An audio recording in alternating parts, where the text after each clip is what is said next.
एक राज्य में एक गरीब और बूढ़ा आदमी रहता था, लेकिन राज्य का राजा भी उस बूढ़े आदमी से ईर्ष्या करता था।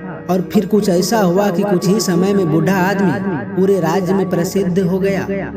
यह कहानी सुंदरपुर में रहने वाले एक बूढ़े आदमी की है। राजा जो जंगल की लकड़ी बेचकर अपनी जीविका चलाता था, वह गरीब था, लेकिन बूढ़ा आदमी अपने अजीब शब्दों और सफेद घोड़े के लिए जाना जाता था। बूढ़े आदमी के पास एक बहुत सुंदर सफेद घोड़ा था। पूरे राज्य में ऐसा घोड़ा कहीं नहीं था। आसपास की तो बात ही छोड़िए, ऐसे राज्य जिनके कारण राजा भी बूढ़े आदमी से ईर्ष्या करता था। कई अमीर लोगों ने घोड़े को खरीदने के लिए बहुत कोशिश की, पर राजा ने कई बार सोने के सिक्के की कीमत भी ली, लेकिन बूढ़े आदमी पर किसी भी प्रलोभन का असर नहीं हुआ। बूढ़ा आदमी एक ही बात कहता था, सबके लिए यह घोड़ा सिर्फ एक घोड़ा नहीं है, यह मेरे परिवार का सदस्य है, यह कोई संपत्ति नहीं है। मैं पैसे के लालच में परिवार के किसी सदस्य को नहीं बेच सकता। एक सुबह बूढ़े ने देखा कि घोड़ा अस्तबल में नहीं है। बुजुर्गों ने यहाँ खोजा वहाँ खोजा और लोगों से पूछताछ की, लेकिन घोड़ा कहीं नहीं मिला। यह खबर पूरे राज्य में फैल गई। बहुत से लोग इकट्ठा हो गए और चोट पर अपमान जोड़ते हुए बात करने लगे। हमें पहले ही पता था कि किसी न किसी दिन घोड़ा चोरी हो जाएगा। यह बूढ़ा आदमी बहुत गरीब और कमजोर है, वो ऐसे घोड़े की रक्षा कैसे कर सकता है। एक आदमी ने हंसते हुए कहा कि तुमने बहुत कष्ट उठाया है, इससे बुरा भाग्य क्या हो सकता है।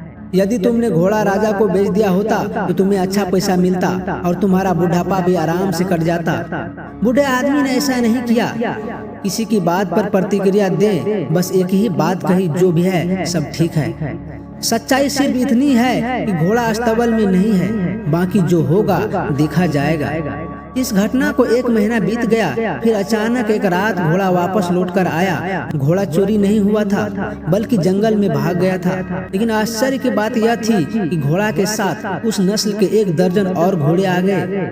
यह खबर राज्य में जंगल की आग की तरह फैल गई। लोग इकट्ठा हो गए और बूढ़े आदमी से कहा कि आप सही कह रहे थे, घोड़ा दुर्भाग्य नहीं, वरदान साबित हुआ। आपकी किस्मत बदल गई है, अब आप घोड़ा व्यापारी बन सकते हैं। बूढ़ा शांत रहा और बोला, सच तो यह है कि घोड़े के साथ 12 घोड़े और आए हैं। जो भी है सब ठीक है, आगे देखेंगे कि क्या होता है। बड़े बेटे ने जंगली घोड़ों को वश में करना सीखना शुरू कर दिया, लेकिन केवल 3 दिनों बाद लड़का एक जंगली घोड़े से गिर गया और उसके पैर की हड्डियां टूट गई। लोग फिर से इकट्ठा हुए और दुखी होकर बोले कि 12 साल की उम्र में तुम्हारे साथ बहुत बुरी चीज हुई है। घोड़े वरदान नहीं, अभिशाप थे। आपके इकलौते बेटे का पैर टूट गया है, अब उसकी शादी कैसे होगी। बेचारा बदकिस्मत है। लेकिन बूढ़े पर लोगों की बातों का कोई असर नहीं हुआ। बूढ़े ने कहा, सच तो यह है कि मेरे बेटे ने एक पैर खो दिया है। यह भी सच है कि अब मुझे उसके बुढ़ापे में उसकी मदद करनी है। कुछ समय बाद राजा के दुश्मनों ने एक विशाल सेना के साथ राज्य पर हमला कर दिया। अचानक हुए हमले से राजा की सेना कमजोर होने लगी, इसीलिए राज्य के सभी युवाओं को जबरन सेना में ले लिया गया। लेकिन बूढ़े का बेटा बच गया क्योंकि वह लंगड़ा था। लोग बूढ़े के घर इकट्ठा हो गए और रोते हुए लोगों ने बुजुर्गों से कहा कि आप सही थे, आपके बेटे का टूटा हुआ पैर आपके लिए वरदान साबित हुआ। उन्हें युद्ध में नहीं जाना पड़ा, लेकिन हम सब बहुत परेशान हैं। हमारे बच्चे चले गए, अब हमें नहीं पता कि वे वापस आएंगे या नहीं। हम सब जानते हैं कि आप सुख और दुख में एक जैसे रहते हैं, लेकिन आप ऐसे कैसे करते हैं। पुराने आदमी ने कहा, सबसे पहले सच को समझो। सच्चाई तो यह है कि तुम्हारे बेटे मातृभूमि के सेवा के लिए गए हैं। शायद ये तुम्हारी इच्छा नहीं थी, फिर भी वे चले गए। दुर्भाग्य यह है कि वरदान किसी को पता नहीं है। बूढ़े आदमी ने कहा, जब तुम लोग चीजों को अच्छा या बुरा कहने की आदत छोड़ दें, आप परेशान होते रहेंगे।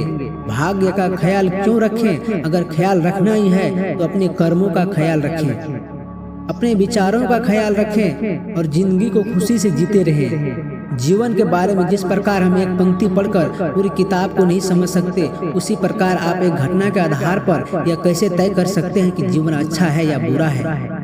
जो हमारे नियंत्रण में नहीं है, हम उसके बारे में राय बनाते हैं और निरर्थक निर्णय लेकर परेशान हो जाते हैं। जीवन में छोटी छोटी घटनाओं को लेकर निष्कर्ष न निकालें, बल्कि उस क्षण में रहें। जीवन इसी क्षण में है और खुश रहें और अपना काम करते रहें। आपको इस बात पर ध्यान नहीं देना है कि लोग क्या कहते हैं, चाहे वे आपके बारे में अच्छा बोल रहे हो या बुरा। आप लोग क्या कहते हैं उस पर ध्यान दीजिए। आपका मन अपने आप बेचैन होने लगता है, इसलिए आपको अपने जीवन के महत्वपूर्ण कार्यों पर ध्यान केंद्रित करना चाहिए जो आपको आंतरिक खुशी देगा।